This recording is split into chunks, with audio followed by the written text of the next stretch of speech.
Hello viewers, welcome to my channel Online Biology Tutorials. Before identity, before memory, before a name, there was always a single cell dividing in silence. Today we will witness how life begins. Type human reproduction in the chat window if you are ready for the reading of Chapter 2 Human Reproduction, Class 12th Biology NCERT. I will read line by line from NCERT. It will help you to recollect all the terms that you have studied so far. In between, I'll check your focus and will ask few keywords to be typed in the chat. So let's begin with the reading of human reproduction. As you are aware, humans are sexually reproducing and viviparous. The reproductive events in humans include the formation of gametes, gametogenesis, that is, sperms in male, and ovum in females, transfer of sperms into the female genital tract, insemination, and fusion of male and female gametes, fertilization, leading to the formation of zygote. This is followed by formation and development of blastocyst and its attachment to the uterine wall, implantation. Embryonic development, that's gestation, and delivery of the baby, parturition. You have learned that these reproductive events occur after puberty. There are remarkable differences between the reproductive events in the male and in the female. For example, sperm formation continues even in old men, but formation of ovum ceases in women around the age of 50 years. Let us examine the male and female reproductive systems in human. 2.1 The male reproductive system. The male reproductive system is located in the pelvis region. It includes a pair of testes along with accessory ducts, glands, and the external genitalia. The testes are situated outside the abdominal cavity within a pouch called scrotum. The scrotum helps in maintaining the low temperature of the testes, approximately 2 to 2.5 degrees Celsius lower than the normal internal body temperature necessary for spermatogenesis. In adults, each testis is oval in shape with a length of about 4 to 5 cm and a width of about 2 to 3 cm. The testis is covered by a dense covering. Each testis has about 250 compartments called testicular lobules. Each lobule contains 1 to 3 highly coiled seminiferous tubules in which sperms are produced. Each seminiferous tubule is lined on its inside by two types of cells called male sperm cells or spermatogonia and Sertoli cells. The male germ cells undergo meiotic divisions finally leading to sperm formation, while Sertoli cells provide nutrition to the germ cells.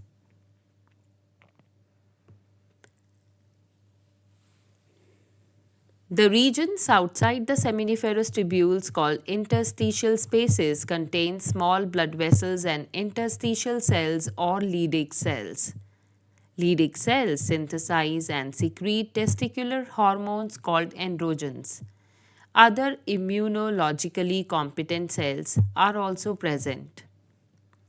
The male sex accessory ducts include retitestes, vasa efferentia, epididymis, and vas deferens. The seminiferous tubules of the testes open into the vas efferentia through the retitestes. The vasa efferentia leave the testes and open into epididymis located along the posterior surface of each testes. The epididymis leads to vas deferens that ascends to the abdomen and loops over the urinary bladder. It receives a duct from seminal vesicle and opens into urethra as the ejaculatory duct. These ducts store and transport the sperms from the testes to the outside through urethra.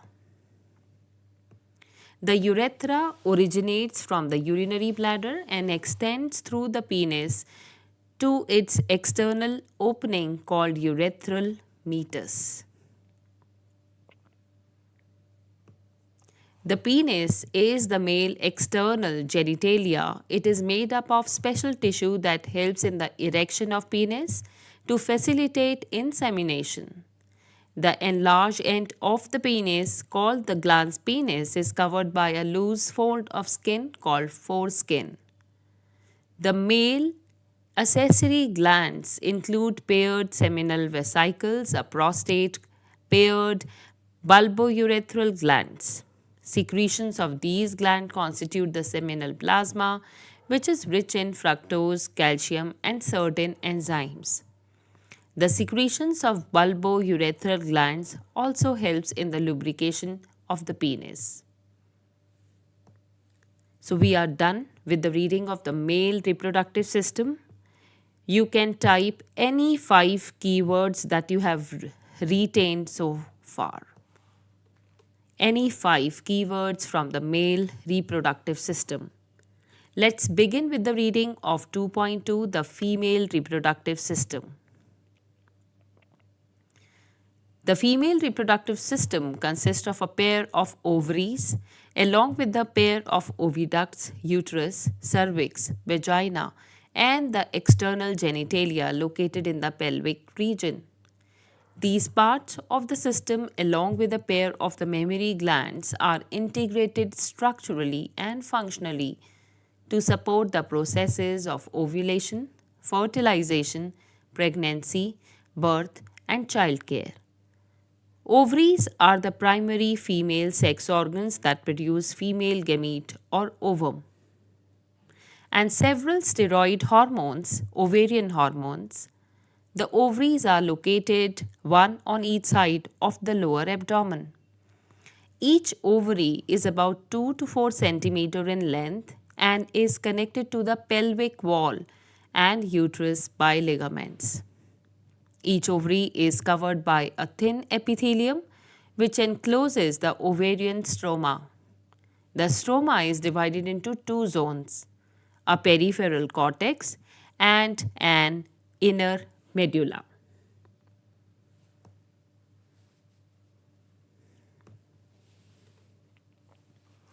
The oviducts, fallopian tubes, uterus, vagina constitute the female accessory ducts.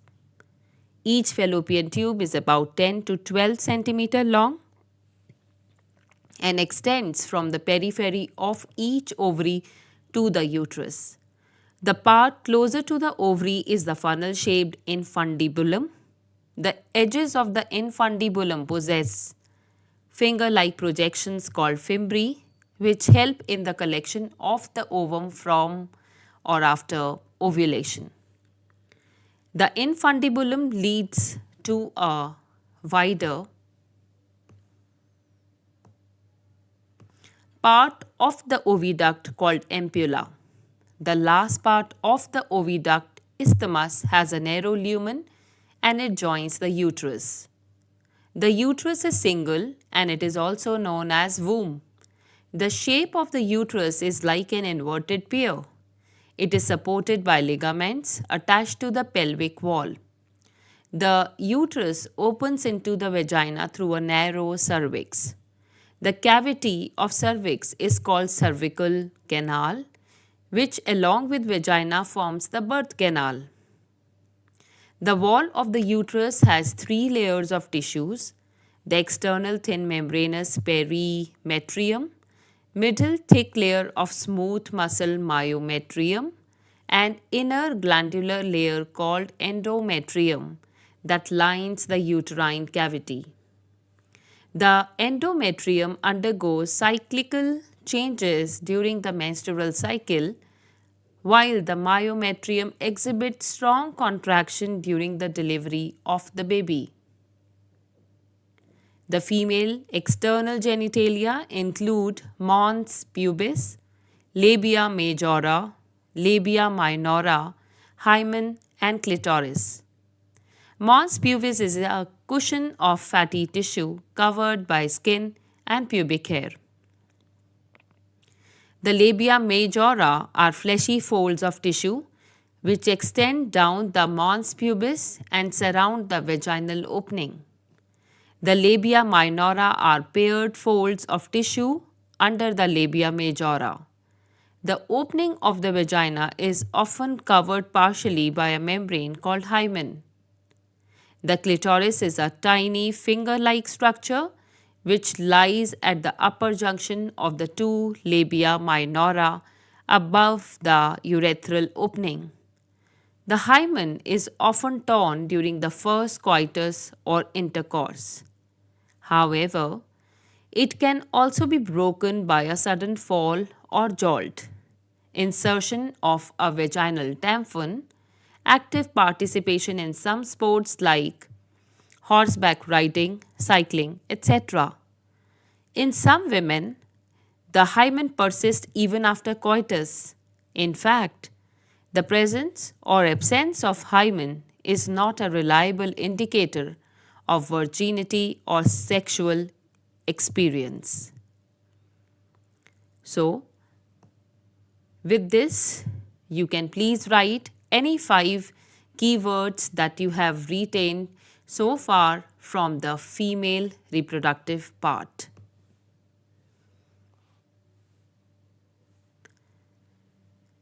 A functional mammary gland is characteristic of all female mammals. The mammary glands are paired structures or breasts that contain glandular tissue and variable amount of fat. The glandular tissue of each breast is divided into 15 to 20 mammary loops containing cluster of cells called alveoli. The cells of alveoli secrete milk, which is stored in the cavities or lumens of alveoli. The alveoli open into mammary tubules. The tubules of each lobe join to form a mammary duct. Several mammary ducts join to form a wider mammary ampulla, which is connected to lactiferous duct and opens at the nipple, from where the milk is expressed during the breastfeeding.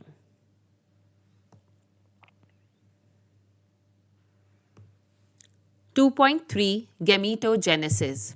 The primary sex organs, the testes in the males and the ovaries in the females, produce gametes, that is, sperms and ovum, respectively, by the process called gametogenesis.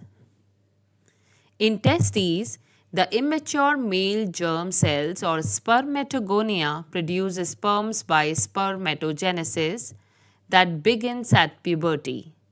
The spermatogonia, singular spermatogonium, present on the inside wall of seminiferous tubules multiply by mitotic division and increase in numbers. Each spermatogonium is diploid and contains 46 chromosomes. Some of the spermatogonia, called primary spermatocytes, periodically undergo meiosis. A primary spermatocyte completes the first meiotic division, which is a reduction division leading to the formation of 2 equal haploid cells called secondary spermatocytes, which have only 23 chromosomes each. The secondary spermatocytes undergo the second meiotic division to produce 4 equal haploid spermatids. What would be the number of chromosomes in the spermatids? The spermatids are transformed into spermatozoa or sperms by the process called spermiogenesis. After spermiogenesis, sperm heads become embedded in the Sertoli cells and are finally released from the seminiferous tubules by the process of spermiation.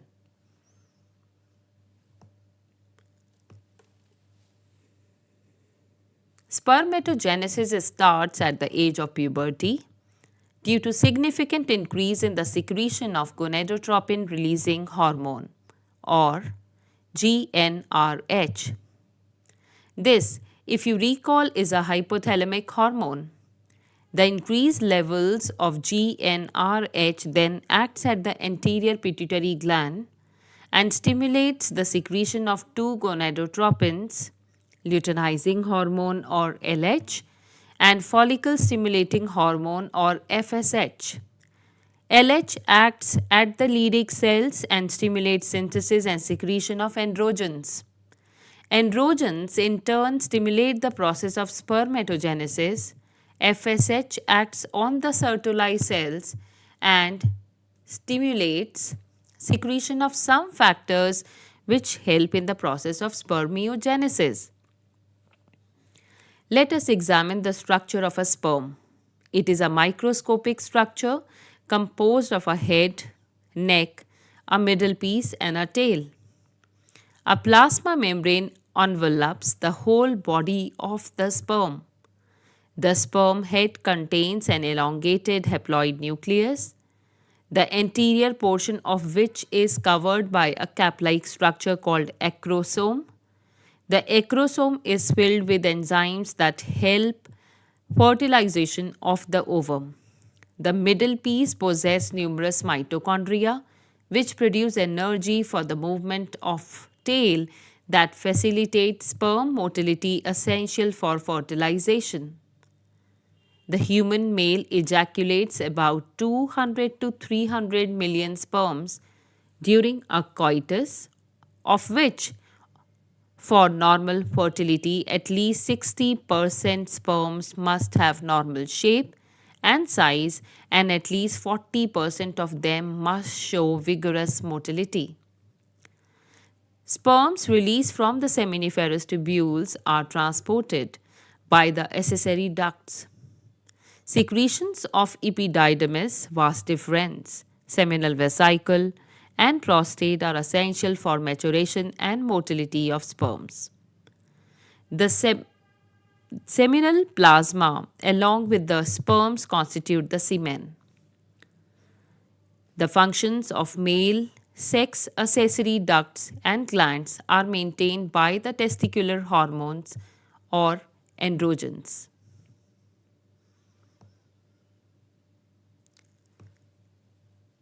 The process of formation of a mature female gamete is called oogenesis, which is markedly different from spermatogenesis. Oogenesis is initiated during the embryonic development stage when a couple of million gamete mother cells or oogonia are formed within each fetal ovary. No more oogonia are formed and added after birth. These cells start division and enter into prophase 1 of the meiotic division and get temporarily arrested at that stage called primary oocytes. Each primary oocyte then gets surrounded by a layer of granulosa cells and is called the primary follicle. A large number of these follicles degenerate during the phase from birth to puberty. Therefore, at puberty, only 60,000 to 80,000 primary follicles are left in each ovary. The primary follicles get surrounded by more layers of granulosa cells and a new theca and are called secondary follicles.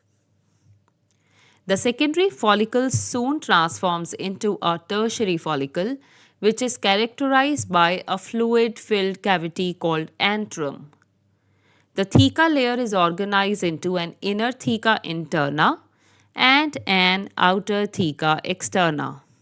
It is important to draw your attention that it is at this stage that the primary oocyte within the tertiary follicle grows in size and completes its first meiotic division.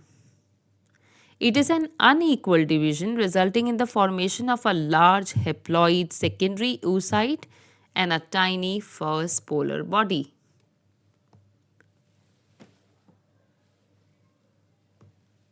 The secondary oocyte retains bulk of the nutrient-rich cytoplasm of the primary oocyte. Can you think of any advantage for this? Does the first polar body born out of first meiotic division divide further or degenerate? At present, we are not very certain about this. The tertiary follicle further changes into the mature follicle of the Graafian follicle. The secondary oocyte forms a new membrane called zona pellucida surrounding it. The Graafian follicle now ruptures to release the secondary oocyte or ovum from the ovary by the process of ovulation. Can you identify major differences between spermatogenesis and oogenesis? A diagrammatic representation of spermatogenesis and oogenesis are given in figure 2.8. So go ahead. We are done with oogenesis and spermatogenesis. You can write 5 keywords in the chat window. Moving to the next title, it is 2.4 menstrual cycle. The reproductive cycle in the female primates, example monkeys, apes and human beings, is called menstrual cycle. The first menstruation begins at puberty and is called menarche. In human females, menstruation is repeated at an average interval of about 28 to 29 days. And the cycle of events starting from one menstruation till the next one is called menstrual cycle. One ovum is released, ovulation, during the middle of each menstrual cycle. The major events of the menstrual cycle are shown in figure 2.9. The cycle starts with the menstrual phase when the menstrual flow occurs and it lasts for 3 to 5 days. The menstrual flow results due to breakdown of endometrial lining of the uterus and its blood vessels, which forms liquid that comes out through vagina. Menstruation only occurs if the released ovum is not fertilized. Lack of menstruation may be indicative of pregnancy. However, it may also be caused due to some other underlying causes like stress, poor health, etc. The menstrual phase is followed by the follicular phase. During this phase, the primary follicles in the ovary grow to become a fully mature Graafian follicle, and simultaneously the endometrium of uterus regenerates through proliferation.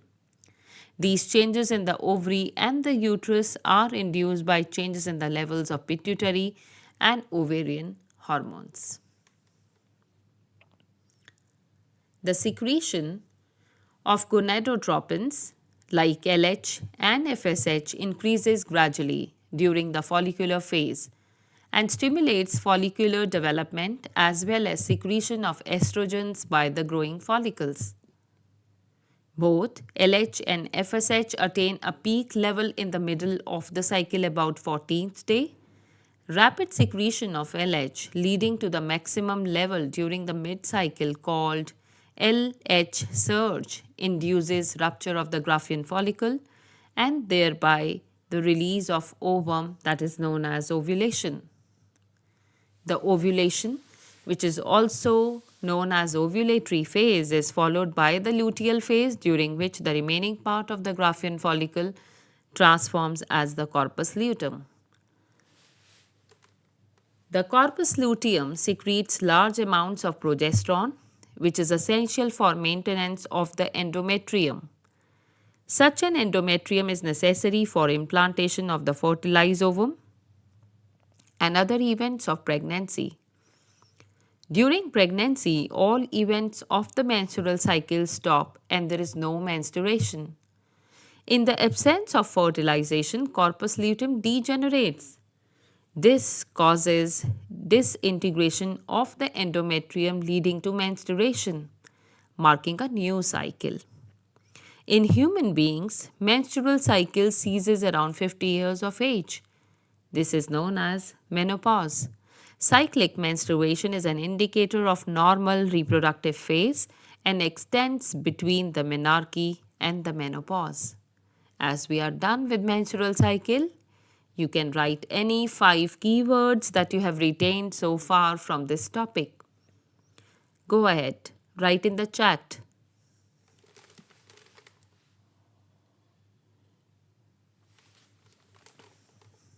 Now, next title 2.5, Fertilization and Implantation. During copulation or coitus, semen is released by the penis into the vagina, which is known as insemination. The motile sperms swim rapidly, pass through the cervix, enter into the uterus, and finally reach the ampullary region of the fallopian tube. The ovum released by the ovary is also transported to the ampullary region where fertilization takes place. Fertilization can only occur if the ovum and sperms are transported simultaneously to the ampullary region. This is the reason why not all copulations lead to fertilization and pregnancy. The process of fusion of a sperm with an ovum is called fertilization. During fertilization, a sperm comes in contact with the zona pellucida layer of the ovum and induces changes in the membrane that blocks the entry of additional sperms. Thus, it ensures that only one sperm can fertilize an ovum. The secretions of the acrosome help the sperm enter into the cytoplasm of the ovum through the zona pellucida and the plasma membrane. This induces the completion of the first meiotic division of the secondary oocyte. The second meiotic division is also unequal and results in the formation of second polar body and a haploid ovum or oocyte. Soon the haploid nucleus of the sperms and that of the ovum fuse together to form a diploid zygote. How many chromosomes would be there in the zygote? One has to remember that the sex of the baby has been decided at this stage itself. Let us see how. As you know, the chromosome pattern in the human female is XX and that of the male is XY. Therefore, all the haploid gametes or ova produced by the female have the sex chromosome X, whereas in the female gametes, sperms, the sex chromosome could be either X or Y. Hence, 50% of the sperms carry the X chromosome while the other 50% carry the Y. After fusion of the male and female gametes, the zygote would carry either XX or XY depending on whether the sperm carrying X or Y fertilize the ovum. The zygote carrying XX would develop into a female baby and XY would form a male. You will learn more about the chromosomal patterns in chapter 5. That is why scientifically it is correct to say that sex of the baby is determined by the father and not by the mother.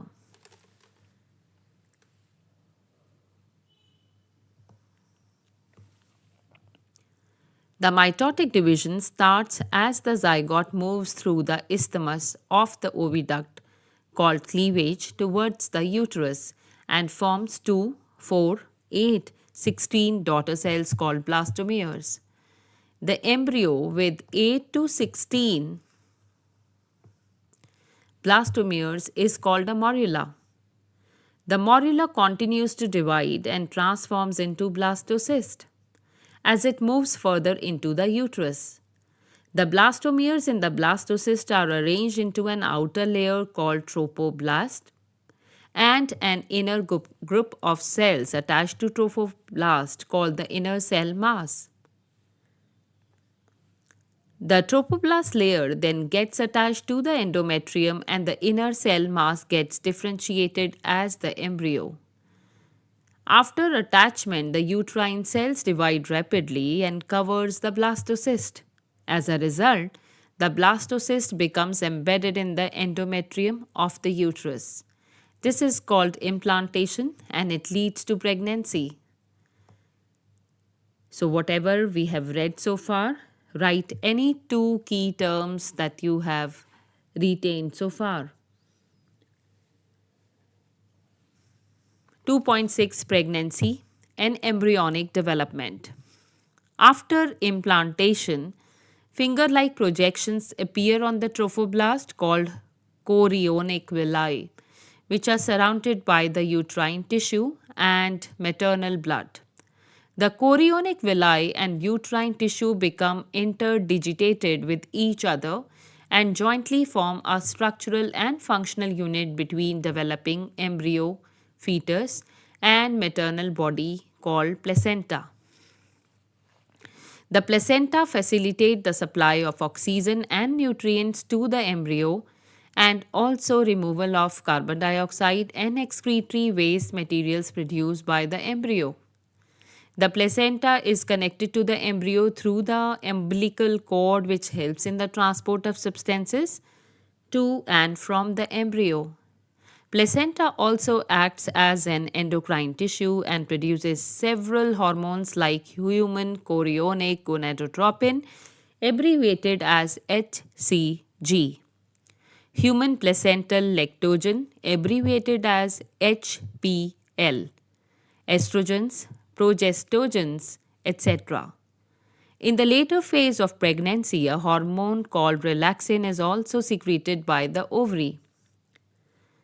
Let us remember that HCG, HPL, and relaxin are produced in women only during pregnancy. In addition, during pregnancy, the levels of other hormones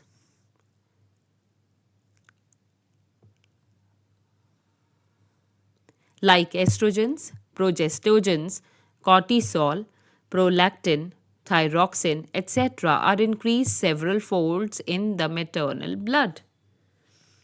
Increased production of these hormones is essential for supporting the fetal growth, metabolic changes in the mother, and maintenance of pregnancy. Immediately after implantation, the inner cell mass or embryo differentiates into an outer layer called ectoderm and an inner layer called endoderm. A mesoderm soon appears between the ectoderm and the endoderm. These three layers give rise to all the tissues or organs in adults. It needs to be mentioned here that the inner cell mass contains certain cells called stem cells which have the potency to give rise to all the tissues and organs. What are the major features of embryonic development at various months of pregnancy? The human pregnancy lasts 9 months. Do you know for how many months pregnancy lasts in dogs, elephants, or cats? Find out. In human beings, after 1 month of pregnancy, the embryo's heart is formed. The first sign of growing fetus may be noticed by listening to the heart sound carefully through the stethoscope. By the end of the 2nd month of pregnancy, the fetus develops limbs and digits. By the end of 12 weeks or first trimester, most of the major organ systems are formed. For example, the limbs and external genital organs are well developed. The first movements of the fetus and appearance of hair on the head are usually observed during the 5th month. By the end of about 24 weeks or end of 2nd trimester, the body is covered with fine hair. Eyelids separate and eyelashes are formed. By the end of 9 months of pregnancy, the fetus is fully developed and is ready for delivery. 2.7 Parturition and lactation. The average duration of human pregnancy is about 9 months, which is called the gestation period. Vigorous contraction of the uterus at the end of pregnancy causes expulsion, delivery of the fetus. This process of delivery of the fetus or childbirth is called parturition. Parturition is induced by a complex neuroendocrine mechanism. The signals for parturition originate from the fully developed fetus and the placenta, which induce mild uterine contractions called fetus ejection reflex. This triggers release of oxytocin from the maternal pituitary. Oxytocin acts on the uterine muscle and causes stronger uterine contractions, which in turn stimulates further secretion of oxytocin.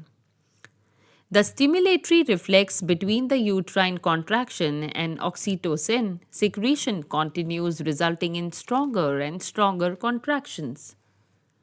This leads to expulsion of the baby out of the uterus through the birth canal, that is, parturition. Soon after the infant is delivered, the placenta is also expelled out of the uterus. What do you think the doctors inject to induce delivery? The mammary glands of the female undergo differentiation during the pregnancy and starts producing milk towards the end of pregnancy by the process of lactation. This helps the mother in feeding the newborn. The milk produced during the initial few days of lactation is called colostrum, which contains several antibodies absolutely essential to develop resistance for the newborn babies. Breastfeeding during the initial period of infant growth is recommended by doctors for bringing up a healthy baby. Now we come on to the summary of the human reproduction. Humans are sexually reproducing and viviparous. The male reproductive system is composed of a pair of testes, the male sex accessory ducts, and the accessory glands and external genitalia. Each testis has about 250 compartments called testicular lobules, and each lobule contains 1 to 3 highly coiled seminiferous tubules. Each seminiferous tubule is lined inside by spermatogonia and Sertoli cells. The spermatogonia undergo meiotic divisions leading to sperm formation, while Sertoli cells provide nutrition to the dividing germ cells. The leading cells outside the seminiferous tubules synthesize and secrete testicular hormones called androgens. The male external genitalia is called penis. The female reproductive system consists of a pair of ovaries, a pair of oviducts, a uterus, a vagina, external genitalia, and a pair of mammary glands. The ovaries produce the female gamete or ovum and some steroid hormones called ovarian hormones. Ovarian follicles in different stages of development are embedded in the stroma. The oviducts, uterus, and vagina are female accessory ducts. The uterus has 3 layers, namely perimetrium, myometrium, and endometrium. The female external genitalia includes mons pubis, labia majora, labia minora, hymen, and clitoris. The mammary glands are one of the female secondary sexual characteristics. Spermatogenesis results in the formation of sperms that are transported by the male sex accessory ducts. A normal human sperm is composed of a head, neck, middle piece, and tail. The process of formation of mature female gametes is called oogenesis.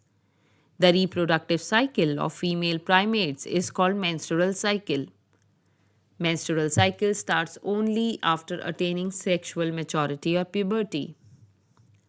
During ovulation, only one ovum is released per menstrual cycle. The cyclical changes in the ovary and the uterus during menstrual cycle are induced by changes in the level of pituitary and ovarian hormones. After coitus, sperms are transported to the ampulla where the sperm fertilizes the ovum, leading to the formation of a diploid zygote. The presence of X or Y chromosome in the sperm determines the sex of the embryo. The zygote undergoes repeated mitotic division to form a blastocyst, which is implanted in the uterus, resulting in pregnancy. After 9 months of pregnancy, the fully developed fetus is ready for delivery. The process of childbirth is called parturition, which is induced by a complex neuroendocrine mechanism involving cortisol, estrogens, and oxytocin. Mammary glands differentiate during pregnancy and then secrete milk after childbirth. The newborn baby is fed milk by the mother during the lactation period, during the initial few months of growth. So, with this, we are done with the reading of Chapter 2 Human Reproduction, Class 12 Biology. We will come to Chapter 3 tomorrow. Stay connected, and if it helped you, do hit the like button before you leave.